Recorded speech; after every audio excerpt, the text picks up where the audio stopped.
All right, heading up to court for day 2 of jury selection. Sometimes these things take a while.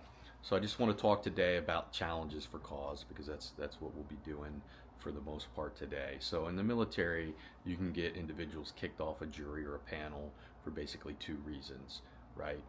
Number 1 is actual bias.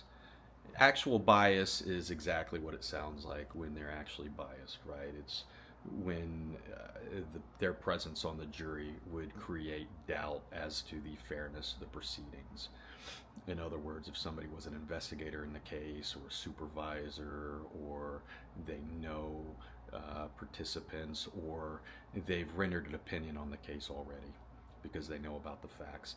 Implied bias is this idea that if a member of the public were looking in on the case, they'd have doubts as to the perception of fairness. The military is a small society. People are going to know each other. People are going to have relationships. People may very well have experiences that are just too close to the case.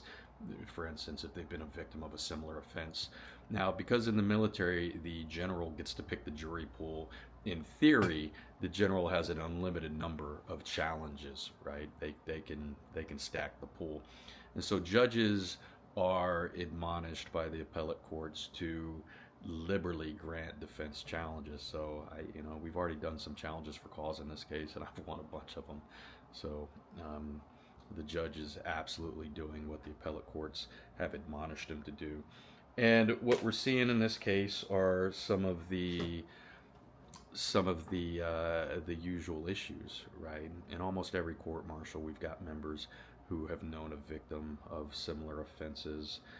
We have panel members who have inelastic views towards key issues in the case, whether it's going to be punishment or notions of what consent means in the military. And I should probably do a whole nother video on the definition of consent in the military. We have members on this prospective jury that have really strong views on whether individuals should testify or not, like inelastic views that are getting them kicked off the jury.